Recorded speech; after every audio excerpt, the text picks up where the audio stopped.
ஆண்டவருடைய பரிசுத்த நாமத்திற்கு மகிமை உண்டாகட்டும். இந்த நாளிலும் கர்த்தருடைய இந்த பிறந்த நாளில், கர்த்தருடைய பிறப்பின் நாளில் நம்ம எல்லாரும் ஆண்டவருடைய வார்த்தையை கேட்க முடிய வந்திருக்கிறோம்.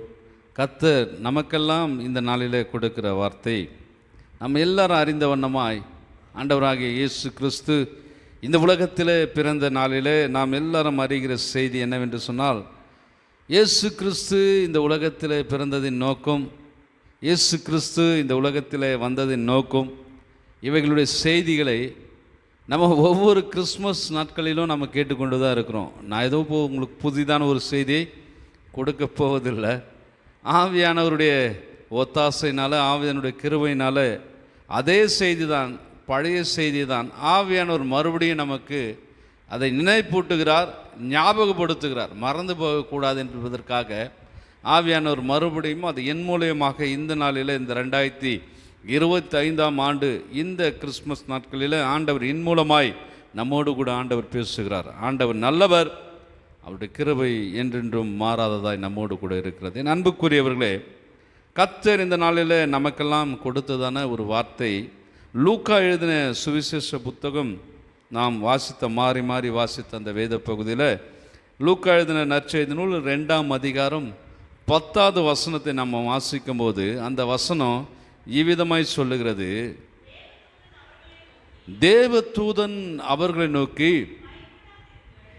பயப்படாதிருங்கள், இதோ எல்லா ஜனத்துக்கும் மிகுந்த சந்தோஷத்தை உண்டாக்கும் நற்செய்தியை உங்களுக்கு அறிவிக்கிறேன். இன்று கர்த்தராகிய கிறிஸ்து என்னும் இரட்சகர் உங்களுக்கு தாவீதின் ஊரிலே பிறந்திருக்கிறார். அல்லேலூயா, ஆண்டவருடைய நாமம் மகிமைப்படுவதாக. இந்த லூக்கா எழுதின நற்செய்தி நூல் 2வது அதிகாரம் 10வது வசனத்தில் இவ்விதமாய் சொல்லப்பட்டிருக்கிறது: உங்கள் எல்லாருக்கும், உங்கள் யாவருக்கும் மிகுந்த சந்தோஷம் உண்டாக்கும் நற்செய்தி. அல்லேலூயா.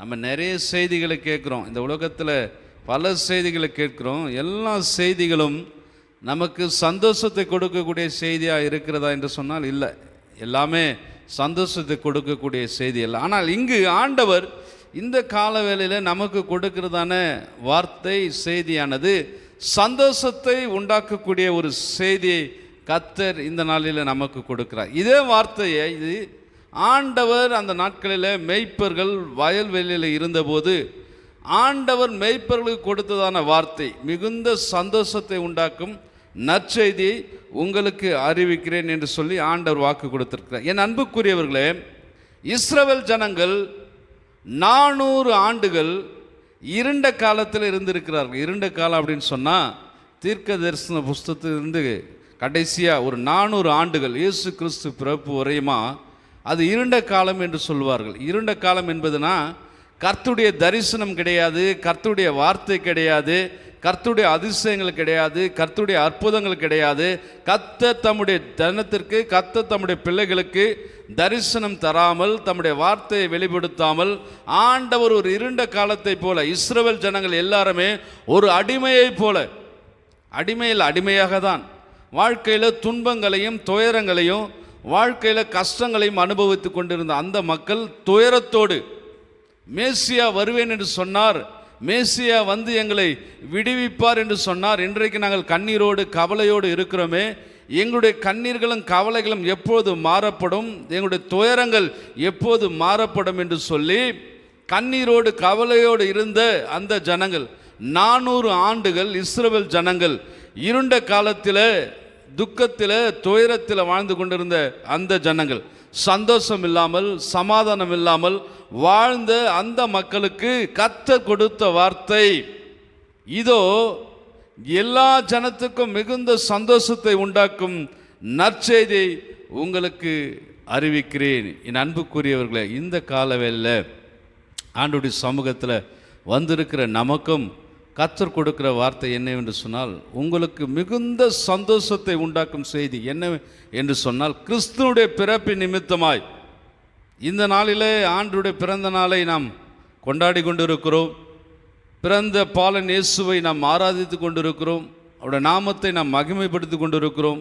இந்த நாளில் கர்த்தர் நமக்கு கொடுக்குற வார்த்தை என்று சொன்னால், ஒரு சமயம் இந்த ஆராதனையில் இந்த வார்த்தைகளை கேட்கிறதான நம்முடைய உள்ளத்தில், நம்முடைய குடும்பத்தில், நாம் இருக்கிற இடத்துல சந்தோஷம் இல்லாமல் இருக்கலாம், சமாதானம் இல்லாமல் இருக்கலாம், குழப்பத்தோடு வாழ்ந்து கொண்டு இருக்கலாம். கர்த்தர் இந்த நாளில் நமக்கு கொடுக்குற வார்த்தை அவையெல்லாம் மாறும், அவையெல்லாம் மாறி போகும். ஆண்டவர் கொடுக்குற வார்த்தை விசுவாசிப்போம். இஸ்ரவேல் ஜனங்கள் இருண்ட காலத்தில் இருந்தபோது அவர்கள் தேடினதான வார்த்தை, எங்களுடைய வாழ்க்கையில் எப்போது எங்களுக்கு சந்தோஷம் வரும், எப்போது எங்களுக்கு சமாதானம் வரும், எப்போது மேசியா எங்களை சந்திப்பார், எப்போது மேசியா எங்களுக்கு விடுதலை தருவார், எப்போது மேசியா எங்களோடு கூட இருப்பார் என்று சொல்லி எதிர்பார்த்து காத்து கொண்டிருந்த அந்த ஜனங்களுக்கு கர்த்தர் கொடுத்த அதே வார்த்தை இன்றைக்கு இந்த கால வேளையில் நம்முடைய ஆத்துமாவுக்கு தேவன் கொடுக்கிற ஒரு வார்த்தை என்னவென்று சொன்னால், நாம் எதிர்பார்த்து காத்திருக்கிற சந்தோஷம், ஒரு சந்தோஷமான செய்தி, ஒரு மகிழ்ச்சியான செய்தி, ஒரு சமாதானமான வாழ்க்கை என் உள்ளத்தில் எப்போது உண்டாகும், என் குடும்பத்தில் எப்போது உண்டாகும் என்று சொல்லி நாம் ஒரு விசையாய் ஆண்டுடைய பாதத்தில் காத்திருக்கலாம். இப்போது நாம் போகிற பாதைகள், கடந்து போகிற பாதைகள் அது துன்பத்தின் பாதையாக இருக்கலாம். பல இடங்களில் பல சூழ்நிலைகள் நமக்கு துன்பத்தின் பாதைகளாக இருக்கலாம். ஆனால் கர்த்தர் சொல்கிறார் அதெல்லாம் மாறும். சந்தோஷத்தை கொடுக்க முடியாது, மிகுந்த சந்தோஷத்தை கொடுக்க முடியாது. இந்த உலகத்தில் 2000 ஆண்டுகளுக்கு முன்பாக பிறந்த அதே பாலன் இயேசு கிறிஸ்து இன்றைக்கும் அவருடைய வார்த்தை மீண்டுமாய் நமக்கு நினைவுபடுத்துகிறார். என்ன சொல்கிறாரு? துக்கப்படாதப்பா, துக்கப்படாத, கவலைப்படாத, கண்ணீர் வடிக்காத, நான் உன்னுடைய வாழ்க்கையில் உனக்கு வேண்டிய சமாதானத்தை, உனக்கு வேண்டிய சந்தோஷத்தை நான் கொடுப்பேன் என்று சொல்லி இந்த நல்ல நாளில், இந்த கிறிஸ்மஸ் தினத்தில் மீண்டுமாய் தம்முடைய வார்த்தையை நமக்கு நினைவுபடுத்துகிறார், அதை உறுதிப்படுத்துகிறார். ஒரு சில நேரங்களில் கொடுத்த வாக்கு தத்தங்களை, கொடுத்த வார்த்தைகளை நம்ம மறந்து போயிடும். ஆனால் ஆண்டவர் பாருங்கள், அதை மறுபடியும் நமக்கு நினைவுபடுத்தி, நீ ஏன் அழற, நீ ஏன் கண்ணீர் வடிக்கிற, நீ ஏன் துக்கத்தோடு இருக்கிற, நீ ஏன் சந்தோஷம் இல்லாமல் இருக்கிற, நான் உனக்கு சந்தோஷத்தை தருவேன். இந்த உலகத்தில் யார் நமக்கு சந்தோஷம் தருகிறார்களோ இல்லையோ, கர்த்தர் நமக்கு சந்தோஷத்தை கொடுக்கிற தேவனாக இருக்கிறார். அல்லேலூயா. இயேசு கிறிஸ்து இந்த உலகத்தில் பிறந்ததற்கான காரணம், நம்முடைய வாழ்க்கையிலும் நம்முடைய குடும்பத்திலும் நாம் போகிற எல்லா இடங்களிலும் நீங்கள் விசுவாசிப்பீர்கள் என்றால், நீங்கள் நம்புவீர்கள் என்று சொன்னால், உன் விசுவாசத்தின்படியே உனக்கு ஆக கடவுது என்று இயேசு சொல்லியிருக்கிறார். ஆகினால் நம்ம விசுவாசிப்பேன்னு சொன்னால், இந்த நாள் முதற்கொண்டு நாம் போகிற இடங்களிலே கர்த்தர் நம்மை சந்தோஷமாய் வைத்து கொள்வார். கடந்து போனது போகட்டும். நம்முடைய வாழ்க்கையில் எவ்வளோ நம்ம பாடுகளை தாண்டி வந்திருப்போம், எவ்வளோ சோதனைகளை தாண்டி வந்திருப்போம், எவ்வளோ கஷ்டங்களை தாண்டி வந்திருப்போம். நம்ம போன பாதையெல்லாம் திரும்பி பார்க்கும்போது, கர்த்தர் நம்மை நடத்தின விதங்களை நாம் நினைக்கும் போது, ஐயோ இப்படிப்பட்ட பாதையில் நான் கடந்து வரும்படியாக கர்த்தர் கிருபை செய்தாரே என்று சொல்லி ஆண்டவருக்கு நாம் நன்றி தான் சொல்லுவோம். கடந்து போன பாதைகள் கடந்து போகட்டும். ஆனால் இனி வருகிற பாதைகள் நமக்கு சந்தோஷத்தின் பாதைகளாக தான் இருக்கும். அல்லேலூயா. கர்த்தர் கொடுக்கிற வார்த்தை இதுதான். முதலாவது ஆண்டவர் இந்த உலகத்தில் வந்ததின் நோக்கம் என்ன என்று சொன்னால், அவருடைய பிள்ளைகளுக்கு, கர்த்தருடைய பிள்ளைகளுக்கு, நாம் அழுது கொண்டு இருப்பதோ, அல்லது நாம் துக்கத்தோடு இருப்பதோ, அல்லது நம்ம துயரத்தோடு இருப்பதோ, நாம் கலக்கத்தோடு இருப்பதோ தேவனுடைய சித்தம் அல்ல, தேவனுடைய விருப்பம் அல்ல, அதுவல்ல. நமக்கு சந்தோஷத்தை கொடுக்க தான் ஆண்டவர் வந்திருக்கிறார். நமக்கு சமாதானத்தை கொடுக்கும்படி தான் ஆண்டவர் வந்திருக்கிறார். அவர் இந்த உலகத்தின் வந்ததின் நோக்கம் நமக்கு எல்லாருக்கும், அவருடைய பிள்ளைகள் எல்லாருக்கும் சந்தோஷத்தை கொடுக்கும்படியாய், அவருடைய பிறப்பின் நிமித்தமாய் நம்முடைய குடும்பத்தில் சந்தோஷம் உண்டாகும், நம்முடைய ஊழியத்தில் சந்தோஷம் உண்டாகும், நம்முடைய வேலையில் சந்தோஷம் உண்டாகும், நாம் போகிற இடத்துல சந்தோஷம் உண்டாகும். இன்றைக்கி சந்தோஷம் இல்லை, ஆனாலும் கர்த்தர் இந்த நாளில் நமக்கு சந்தோஷத்தை கொடுக்க வல்லவராக இருக்கு. அல்லேலூயா, அல்லேலூயா. நம்முடைய குடும்ப சூழ்நிலைகளில், தனிப்பட்ட விதங்களில் நம்ம ஒரு நிமிஷம் இப்போ யோசித்து பார்த்தோம்னா கூட, எத்தனையோ சூழ்நிலைகளில், எத்தனையோ நேரங்களில் சந்தோஷம் இல்லாமல் நம்ம இருந்திருக்கிறோம். இங்கே இருக்கிற நம்ம எல்லாம் சொல்லலாம், நான் நிறைவாக இருந்தேன், சொல்லவே முடியாது. நான் சந்தோஷமாக இருந்தேன், எல்லா நேரத்திலும் நான் சந்தோஷமாக இருந்தேன், எல்லா நாட்களும் நான் சந்தோஷமாக இருந்தேன் அப்படின்னு நம்ம சொல்ல முடியாது. ஒரு சில நேரங்களில் நம் சந்தோஷத்தை இழந்திருப்போம். ஆனால் ஆண்டவர் சொல்கிறார், இழந்து போன எல்லா சந்தோஷத்தையும் ஆண்டவர் நமக்கு மீண்டுமாய் கொடுக்க அவர் வல்லவராக. ஆகினால் ஆண்டவராக இயேசு கிறிஸ்து இந்த உலகத்தில் வந்ததின் நோக்கம் என்னவென்று சொன்னால், உனக்கும் எனக்கும் நம் அனைவருக்கும் அவர் முதலாவது நமக்கு சந்தோஷத்தை கொடுக்க வல்லவராக இருக்கிறார். அல்லேலூயா, அவர் சந்தோஷத்தை கொடுக்கிற தேவனாக இருக்கிறார். ரெண்டாவது, இயேசு கிறிஸ்து இந்த உலகத்தின் வந்ததின் நோக்கம் என்று என்ன சொன்னால், எடுத்து வாசிப்போமா? லூக்கா எழுதின அதே நற்செய்தி நூல் 2ஆம் அதிகாரம் 25வது வசனத்திலிருந்து 32வது வசனம் வரை நம்ம வாசிப்போமா? அப்போது சிமியோன் என்னும் பேர் கொண்ட ஒரு மனுஷன் எருசலேமில் இருந்தான். அவன் நீதியும் தேவ பக்தியும் உள்ளவனாய் இருந்தான். இஸ்ரவேலின் ஆறுதல் வர காத்திருக்கிறவனாகவும் இருந்தான். அவர் மேல் பரிசுத்த ஆவி இருந்தார். கர்த்தருடைய கிறிஸ்துவை நீ காணும் வரையும் நீ மரணம் அடைய மாட்டாய் என்று பரிசுத்த ஆவினாலே அவனுக்கு அறிவிக்கப்பட்டும் இருந்தது. அவன் ஆவின் ஏவுதலினாலே தேவாலயத்திற்கு வந்திருந்தான். இயேசு என்னும் பிள்ளையின்காக நியாயப்பிரமாண முறையின்படி செய்வதற்கு தாயின் தகப்பனாரும் அவர் தேவாலயத்துக்கு கொண்டு வந்தார்கள். அவரை சிமியோன் தன் கைகளில் ஏந்தி கொண்டு தேவனை ஸ்தோத்தரித்து, ஆண்டவரே, உம்முடைய வார்த்தையின்படியே உமது அடியானை இப்போது சமாதானத்தோட போக கடவீர். புறஜாதிகளுக்கு பிரகாசிக்கிற ஒளியாகவும் உம்முடைய ஜனமாகிய இஸ்ரவேலுக்கு மகிமையாகவும் தேவரீ சகல ஜனங்களுக்கு முன்பாக ஆயத்தம் பண்ணின உம்முடைய ரட்சணத்தை என் கண்கள் கண்டதே. கரங்களை தட்டி ஆண்டவருக்கு நன்றி செலுத்தும். அல்லேலூயா.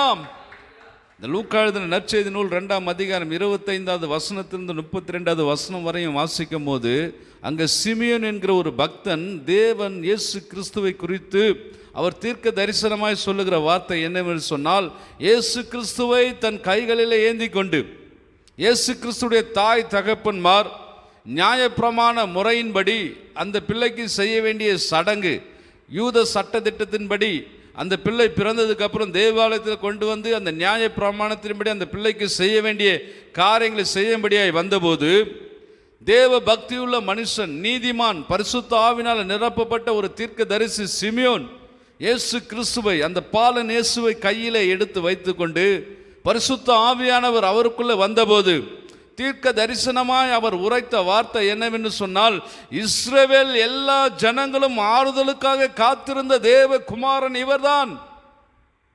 எல்லா மக்களும் ஆறுதலுக்காக காத்திருக்கிற ஒரே ஒரு தெய்வம், ஒரே ஒரு தேவ குமாரன் இந்த இயேசு கிறிஸ்து தான்.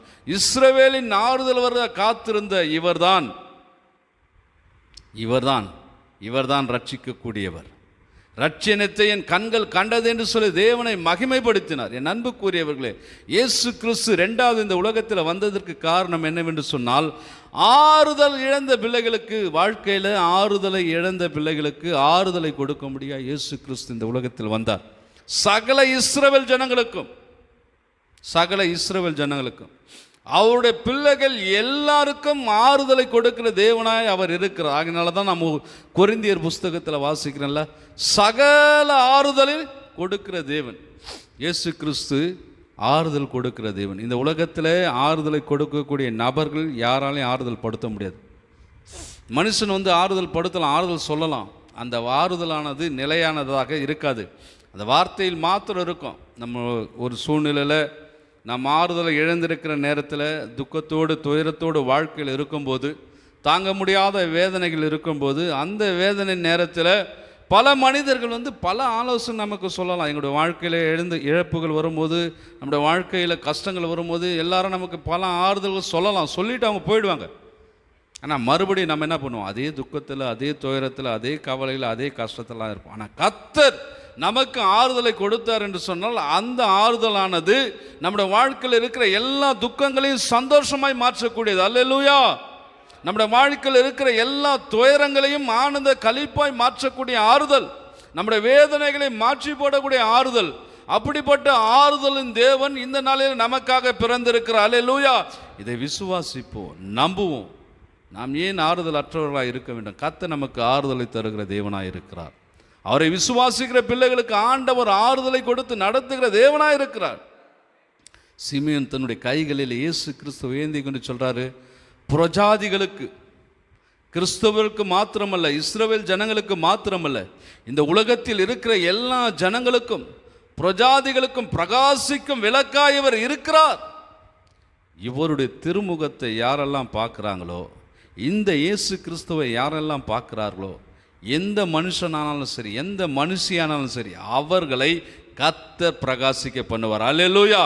இந்த கிறிஸ்மஸ் நாட்களில், இந்த நாளில் கர்த்தர் கொடுக்குற வார்த்தை, அவர் ஆறுதல் கொடுக்குற தேவனாகும், நம்ம எல்லாம் பிரகாசிக்க பண்ணுகிற தேவனாக இருக்கிறார்.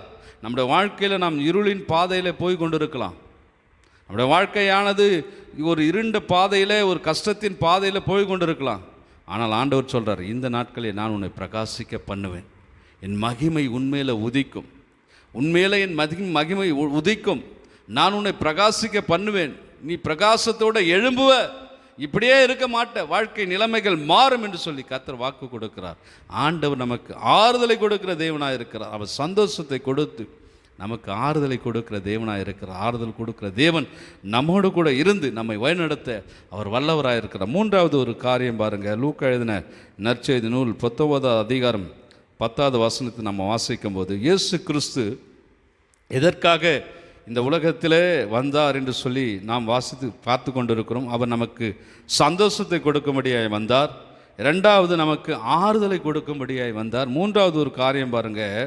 லூக்கா எழுதின நற்செய்தி நூல் 19வது அதிகாரம் 10வது வசனத்தை நாம் வாசிக்கும் போது, இழந்து போனதை தேடவும் மனுஷகுமாரன் வந்திருக்கிறார். 1 தீமோத்தேயு 1:15 நம்ம வாசிக்கும் போது, பாவிகளை ரட்சிக்கும்படியாக கிறிஸ்து இயேசு இந்த உலகத்திலே வந்தார். அல்லேலூயா. இங்கே ஆண்டவர் மூன்றாவதாக ஒரு காரியத்தை நமக்கு இந்த நாளில், பிறந்த நாளில் கர்த்தர் வெளிப்படுத்துகிற காரியம் என்னவென்று சொன்னால், இழந்து போனதை தேடவும் ரட்சிக்கவுமே இயேசு கிறிஸ்து இந்த உலகத்தில் வந்தார். அவர் நம்மை ரட்சிக்கக்கூடிய தேவனாக இருக்கிறார். நமக்கு ரட்சிப்பை கொடுக்கக்கூடிய தேவனாக இருக்கிறார். இன்றைக்கி நாம் எல்லாம் சொல்லலாம், நான் ரட்சிக்கப்பட்டேன், என் வாழ்க்கை ரட்சிக்கப்பட்டு விட்டது, நான் என்ன பண்ணேன், முழுமையாக ரட்சிக்கப்பட்டேன். சொல்ல முடியுமா? சொல்ல முடியாது. ஒவ்வொரு நாளும் நம் ரட்சிப்பின் அனுபவத்துக்குள்ளே கடந்து போய்கொண்டே இருக்கிறோம். யோசித்து பாருங்கள். ஒவ்வொரு நாளும் நம்ம முற்றிலுமாய் பரிசுத்தமாக வாழ்ந்து கொண்டு இருக்கிறோமா? ஒரு சின்ன பொய் பேசுறது கிடையாது. மனசில் நம்ம யாருமே எதுவுமே சொல்கிறது கிடையாது. பைக்கில் போயிட்டே இருக்குன்னு வச்சுங்க, எதிர ஒருத்தன் குறுக்க வரான், இல்லை நம்ம காரில் போயிட்டே இருக்கிறோம், எதில் ஒருத்தர் குறுக்க வரான், அவர் ரொம்ப அமைதியாக, தம்பி பார்த்து போங்க அப்படின்னு சொல்கிறோம். கோபப்பட்டு என்ன பண்ணுறோம், ஒரு சில நேரத்தில் திட்டிடுறோம், ஒரு சில நேரத்தில் சண்டை கூட போட்டுடுறோம்ல, ஒரு சில நேரத்தில் சண்டை கூட போட்டுடுறோம். வார்த்தையை நம்மளால் என்ன பண்ண முடியல, அதை கண்ட்ரோல் பண்ண முடியல. இன்றைக்கி பெரிய பெரிய ஊழியர்கள் கூட, பெரிய பெரிய பிஷப்மார்கள் கூட, ஊழியத்தை செய்கிற பெரிய பெரிய பரிசுத்தவான்கள் கூட, அவங்க முழுமையாக ரட்சிக்கப்பட்டன்னு சொல்லவே முடியாது. என்னடா இவர் இன்றைக்கி இப்படி சொல்கிறாருன்னா, நான் சொல்வது உண்மை. முழுமையாக ரட்சிக்கப்பட்டேன், நான் முழுமையாக ரட்சிக்கப்பட்டேன் அப்படின்னு சொன்னால் ஒரு சின்ன பொய்யை கூட என்ன பண்ணக்கூடாது, சொல்லக்கூடாது. இன்றைக்கி நம்முடைய வாழ்க்கையில் நம்ம கடந்து போகிற பாதையில் யோசித்து பாருங்கள். ஒவ்வொரு நாளும் நம்ம கடந்து போகும்போது ஆண்டவருக்கு முன்பாக நம்ம எப்படி நிற்கிறோம், இது யாருக்கு தெரியும்? கர்த்தருக்கு தெரியும், நமக்கு தெரியும்ல. நம்ம பரிசுத்தமாக இருக்கிறோமா? நம்முடைய வார்த்தைகள் சுத்தமாக இருக்குதா? நம்முடைய நடக்கைகள் ஆண்டவருக்கு பிரியமாக இருக்குதா? இது எல்லாத்தையும் ஆராய்ந்து அறிந்திருக்கிற தேவன், இது ஆராய்ந்து அறிந்திருக்கிற தேவன் அவருக்கு தெரியும். அதே நேரத்தில் நமக்கும் தெரியும், நான் பரிசுத்தமாக இருக்கிறேனா, பரிசுத்தமாக இருக்கணும். இல்லை ஒரு சின்ன சின்ன விஷயங்களை தவறு. அப்போது சின்ன சின்ன விஷயங்களில் தவறும் போது அதிலிருந்து நமக்கு முழுமையான ரட்சிப்பு கிடைக்கணும், முழுமையான ரட்சிப்பு கிடைக்கணும். ஆகையினால தான் ஆண்டவர் சொல்லிட்டாரு, முடிவு பரியந்தம்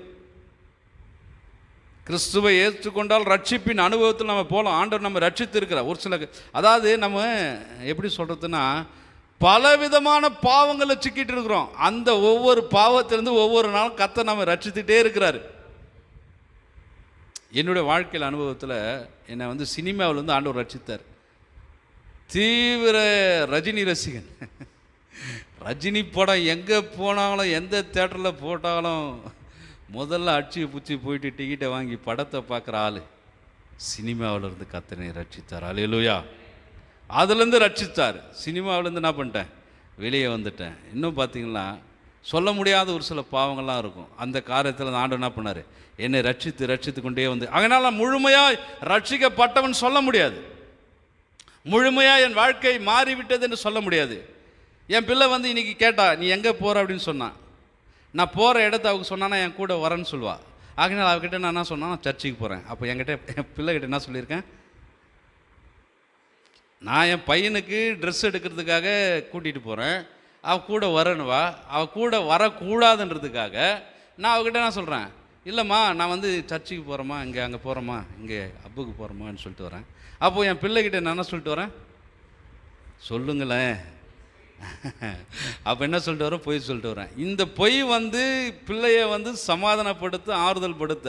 ஆனால் பொய் சொல்லக்கூடாது. என்ன சொல்லியிருக்கலாம், இல்லைம்மா அண்ணனுக்கு துணி வாங்கி தர கூட்டிகிட்டு போகிறோமான்னு சொல்கிறேன். அப்போது எதுக்கு சொல்ல வரனா, சின்ன சின்ன விஷயங்கள், அது தெரிந்தோ தெரியாமல் ஒவ்வொரு நாளும் சின்ன சின்ன பாவங்கள் நம்ம செஞ்சுட்டே இருக்கிறோம். செய்யும் போது என்ன ஆகுதுன்னா, ஒரு சில நேரங்களில் தேவ மகிமையே நம்ம என்ன பண்ணிடுறோம், இழந்து போகிறோம். அதனால தான் ஆண்டவர் சொல்லுகிறார், இழந்து போனது தேடவுமே ரட்சிக்கவுமே ஆண்டவராக இயேசு கிறிஸ்து இந்த உலகத்தில் வந்திருக்கிறார். இன்னைக்கு இயேசுவை அறியாத மக்கள் ரட்சிக்கப்படட்டும், இயேசுவை தெரிந்து கொள்ளாத மக்கள் ரட்சிக்கப்படட்டும். ஆனால் இயேசுவை அறிந்திருக்கிற நம்முடைய வாழ்க்கையில் கர்த்தர் கொடுக்கிற ரட்சிப்பானது ஒவ்வொரு நாளும் நம்முடைய வாழ்க்கையில் ஒரு சின்ன சின்ன பாவங்கள், சின்ன சின்ன தவறுகள், சின்ன சின்ன தப்புகள், இதிலிருந்து நம்ம என்ன பண்ணோம், விடுதலை அடையணும். இதுதான் கர்த்தர் சொல்கிறார். மூன்றாவது ஒரு காரியம், அவர் நம்மை ரட்சிக்கும்படியாக வந்திருக்கிறார். ஒவ்வொரு நாளும் அவர் நம்மை ரட்சிக்கக்கூடிய தேவனாக இருக்கிறார். நாம் கடந்து போகிற பாதைகளில் ஆண்டவர் நம்மோடு கூட இருந்து, மகனே இது செய், மகனே இதை செய்யாதன்னு சொல்லும் போது நாம் செய்ய வேண்டியதை செய்யணும், செய்யக்கூடாததை செய்யக்கூடாது. ரட்சிப்பின் அனுபவத்தில் ஒவ்வொரு நாள் நாம் கடந்து போகிறவர்களாக இருக்கணும். அல்லேலூயா. மூன்றாவது, இயேசு கிறிஸ்து இந்த உலகத்தில் வந்ததின் நோக்கம் நம்ம எல்லாருக்கும் ரட்சிப்பை கொடுக்க முடியும். இன்றைக்கி நம்ம உள்ளத்தில் ஒரே ஒரு கேள்வியை கேட்டுக்கலாம், உள்ளமே நீ எதில் சிக்கி தவித்துட்டு இருக்கிற, எது உன்னை இயேசு கிறிஸ்துவை முழுமையாய் இப்படி காணாதபடி, அவரிடத்தில் சேராதபடி எந்த ஒரு சில காரியங்கள் நமக்கு தடையாக இருக்குது, ஆண்டவரை இதிலிருந்து ரட்சிப்பை தரும்படியாக அந்த உள்ளத்துக்கிட்ட நம்ம மன்றாட சொல்லலாம். அல்லேலூயா. செய்யக்கூடாதுன்னு நினைக்கிறேன், ஆனால் செஞ்சிடுறேன். சொல்கிறேன்ல, செய்யக்கூடாதுன்னு நினைக்கிறேன், இந்த வார்த்தையை பேசக்கூடாதுன்னு நினைக்கிறேன், பேசிடுறேன். இந்த காரியத்தை செய்யக்கூடாதுன்னு நினைக்கிறேன், செஞ்சிடுறேன். நான் செய்யக்கூடாது தான் நினைக்கிறேன், நான் பண்ணக்கூடாது தான் நினைக்கிறேன், அந்த இடத்துக்கு போகக்கூடாது தான் நினைக்கிறேன், அந்த இடத்துல நிற்கக்கூடாது தான் நினைக்கிறேன். அதை செய்யக்கூடாதுன்னு நினைக்கிற காரியத்தை நம்ம செஞ்சிடறோம் அப்படின்னு சொல்லி ஒரு சில நேரத்தில் சொல்கிறோம்ல, அதுதான் நம்முடைய ஆத்துமாவை தேவனிடத்தில் ஒப்பு கொடுப்போம். அந்த ஆத்துமா முழு ரட்சிப்பை பெறும்படியாக தேவன் சொல்லியிருக்கிறார்ல, உலகம் முழுவதும் மனுஷன் ஆதாயப்படுத்தினாலும் தன் ஆத்துமாவை நஷ்டப்படுத்தினால் அவனுக்கு லாபம் என்ன? நம்ம ஆத்துமா நஷ்டமடையாதபடி அது ரட்சிப்படையணும், தெய்வ சமூகத்தில் ரட்சிப்படையணும், இன்னும் நாம் பரிசுத்தம் அடையணும். இந்த கிறிஸ்மஸ் நாட்களில், இந்த ஆண்டவர் பிறந்த இந்த நாளில் ஆண்டவர் நம்மை முழுமையாக ரட்சிக்க, எல்லா பாவங்களில் இருந்தும், எல்லா சாபத்தில் இருந்தும், எல்லா அக்கிரமத்தில் இருந்தும் கர்த்தர் நம்மை விடுவிக்கும்படியாக கரத்தில் நம்ம ஒப்பு கொடுப்போம். ஆண்டவரை ரட்சிங்க.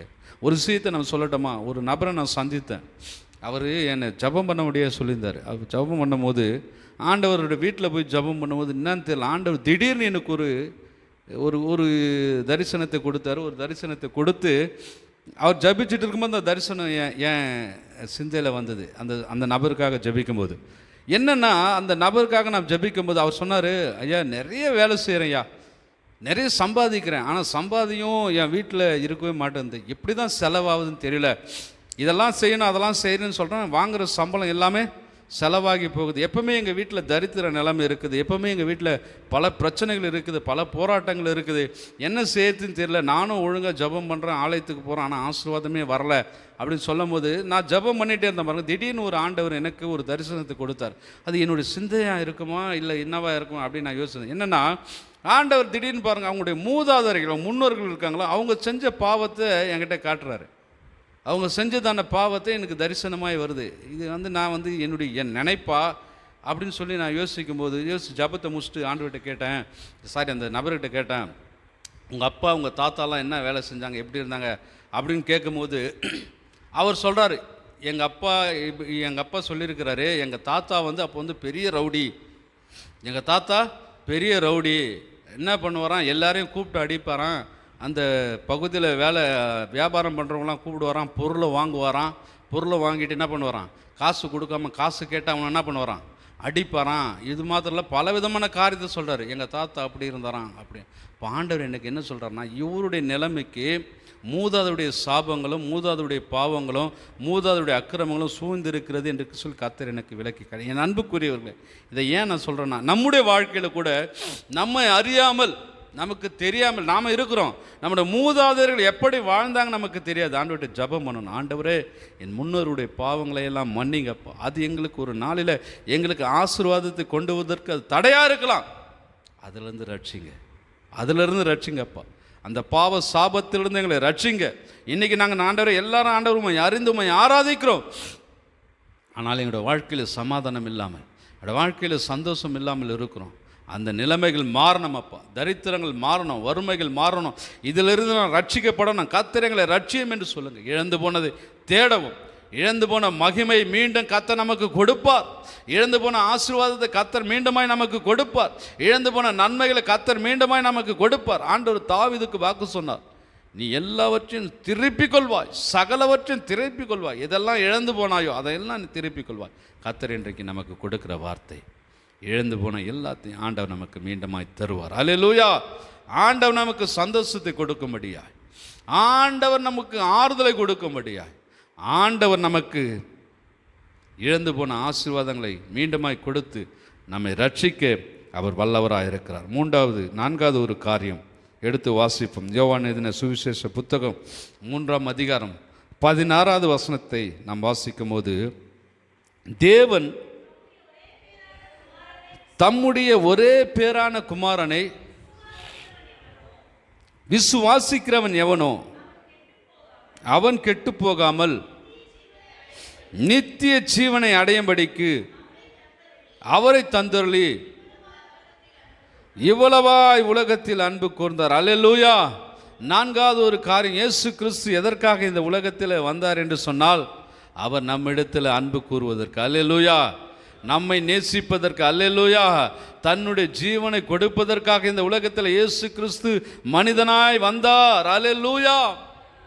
தேவன் தம்முடைய ஒரே பேரான குமாரனை விசுவாசிக்கிறவன் எவனோ அவன் கெட்டு போகாமல், அவன் வாழ்க்கை கெட்டு போகக்கூடாது, அவனுடைய வாழ்க்கை வீணாகி போகக்கூடாது, அவனுடைய வாழ்க்கை நாசமாய் போய்விடக்கூடாது, அவனுடைய வாழ்க்கை அழிந்து போகக்கூடாது, அவனுடைய வாழ்க்கை ஒன்றுமில்லாமல் போகக்கூடாது, அவனுடைய வாழ்க்கையில் சமாதானம் இல்லாமல் போகக்கூடாது, அவனுடைய வாழ்க்கையில் சந்தோஷம் இல்லாமல் போகக்கூடாது, அவனுடைய வாழ்க்கையில் ஆறுதல்கள் இல்லாமல் போகக்கூடாது, அவன் கெட்டு போகக்கூடாது.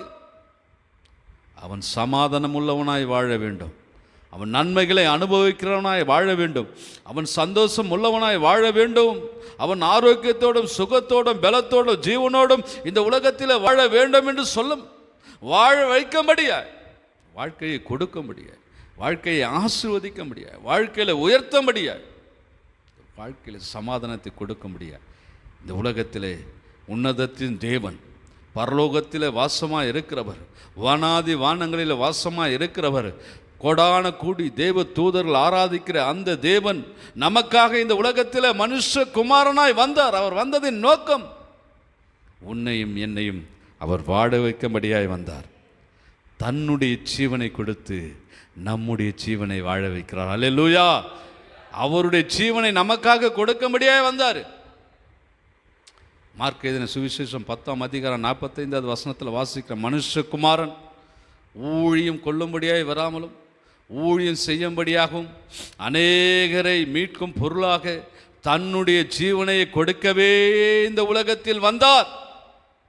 அவன் இந்த உலகத்தில் வந்ததின் நோக்கம் என்னவென்று சொன்னார், உங்களையும் என்னையும் நம் எல்லாரையும் வாழ வைக்க முடியாது, நம்மிடத்தில் அன்பு செலுத்த முடியாது. அந்த அன்பானது சாதாரண அன்பு அல்ல, தன்னுடைய ஜீவனையே கொடுக்கக்கூடிய அன்பு. ஒருத்தர்கிட்ட போய் நம்ம ஏதாவது கேட்குறோன்னு சொன்னால் அதை கொடுக்கறதுக்கே யோசிப்பாங்க. ஆனால் அந்த உன்னதத்தின் தேவன் தன்னுடைய சொந்த குமாரன் என்றும் பாராமல் நமக்காக, நம்முடைய பாவங்களுக்காக, நம்முடைய சாபங்களுக்காக, நம்முடைய அக்கிரமங்களுக்காக நாம் எல்லாம் சந்தோஷமாக இருக்கும்படியா, நாம் எல்லாம் சமாதானமாக இருக்கும்படியா, நாம் எல்லாம் நன்மைகளை அனுபவிக்கும்படியா, நாம் எல்லாம் பரிசுத்தமாய் மாறும்படியா, நாம் எல்லாம் விடுதலை அடையும்படியா, நாம் எல்லாம் ரட்சிக்கப்படும்படியா தன் சொந்த குமாரனே நமக்காக கொடுத்த அன்பு, அது தேவ அன்பு. தேவ அன்பு.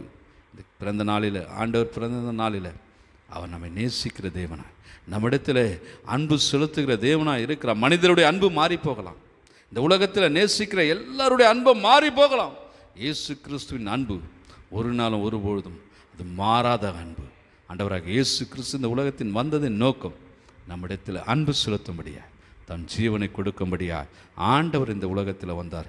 இறுதியாய் ஒரே ஒரு வசனத்தை வாசித்து ஆண்டவர் எதற்காக இந்த உலகத்தில் வந்தார் என்று சொல்லி 5வதாக ஒரு காரியம், மத்தேயு எழுதின நற்செய்தி நூல் 1ஆம் அதிகாரம் 21வது வசனம் 23வது வசனத்தை நாம் வாசிக்கும் போது 21வது வசனம் சொல்லுகிறது, இதோ ஒரு கன்னிகை கர்ப்பவதியாகி ஒரு குமாரனை பெறுவாள், அவருக்கு இயேசு என்று பெயரிடுவாய்க, ஏனெனில் அவர் தமது ஜனங்களின் பாவங்களை நீக்கி அவர்களை ரட்சிப்பார் என்றான். அதே 23வது வசனத்தில் வாசிக்கும் போது, இதோ ஒரு கன்னிகை கர்ப்பவதியாகி ஒரு குமாரனை பெறுவாள், அவருக்கு இம்மானுவேல் என்று பெயரிடுவாயாக.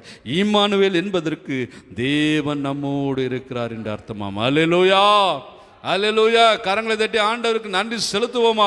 ஆண்டவராக இயேசு கிறிஸ்து இந்த உலகத்தின் வந்ததின் நோக்கம் நம்மோடு கூட இருக்கும்படியாய், நம்மோடு கூட இருக்கும்படியாய், நமக்குள்ள வாசம் செய்யும்படியாய், நம்முடைய குடும்பத்தில் வாசம் செய்யும்படியாய், நம்முடைய பிள்ளைகள் மத்தியில் வாசம் செய்யும்படியாய் இந்த உலகத்தில் அவர் பிறந்திருக்கிறார். இப்படிப்பட்ட தெய்வம் இந்த உலகத்தில் கிடையவே கிடையாது. இயேசுவை போல ஒரு தெய்வம் இந்த உலகத்தில் கிடையவே கிடையாது. இயேசுவை போல நம்மிடத்தில் இருக்கக்கூடிய தெய்வம் இந்த உலகத்தில் கிடையவே கிடையாது. வேதத்தில் வாசித்து பாருங்கள், ஆதியாகமத்திலிருந்து வெளிப்படுத்தின வரையும் வாசித்து பாருங்கள். ஆண்டவர் சொல்கிற வார்த்தை என்ன தெரியுமா? அவரை தேடுகிற பிள்ளைகளுக்கு, அவரிடத்தில் விசுவாசமாக இருக்கிற பிள்ளைகளுக்கு ஆண்டவர் கொடுக்குற வார்த்தை, நான் உன்னோடு கூட இருப்பேன், நான் உன்னோடு கூட இருப்பேன், நான் உன்னோடு கூட இருப்பேன். நோவாவோடு ஆண்டவர் கர்த்தர் இருந்தார், நோவாவை பாதுகாத்தார். உலகம் அழிவுக்குள்ளாய் போனது, உலகம் முழுவதும் அழித்தார். ஆண்டவரை தேடின நோவாவின் குடும்பத்தை கர்த்தர் காப்பாற்றினார். நோவாவின் குடும்பத்தை கர்த்தர் காப்பாற்றினார். ஆபிரகாமுக்கு வாக்கு கொடுக்கிறார், பயப்படாதப்பா, நான் உனக்கு மகா பெரிய பலனாக இருப்பேன், உனக்கு கேடகமாக இருப்பேன், உன்னை நான் ஆசீர்வதிப்பேன், உன்னை உயர்த்துவேன். ஈசாக்குங்க அதே வார்த்தையை கொடுக்குறார், நான் உன்னோடு கூட இருக்கிறேன், நான் உன்னோடு கூட இருக்கிறேன், உன்னோடு கூட இருக்கிறேன்னு சொன்ன ஆதி பிதா இன்று வரையும் அந்த வார்த்தையை நமக்கு உறுதிப்படுத்துகிறார், நான் உன்னோடு கூட இருக்கிறேன். கரங்களை தட்டி ஆண்டவருக்கு நன்றி செலுத்துமா? இயேசு கிறிஸ்து இந்த உலகத்தின் வந்ததின் நோக்கம் நம்மோடு கூட இருக்க முடியாது. இம்மானுவேல் என்பதற்கு தேவன் நம்மோடு கூட இருக்கிறார் என்று அர்த்தமா? என் அன்புக்குரியவர்களே, இந்த நாளில் மறந்து போகாதீங்க. எதை நீங்கள் ஞாபகத்தில் வச்சிருக்கிறீங்களோ இல்லையோ, இதை ஞாபகத்தில் வச்சுங்க. இம்மானுவேலின் தேவன் என்னோடு கூட இருக்கிறார், இயேசு கிறிஸ்து என்னோடு கூட இருக்கிறார்.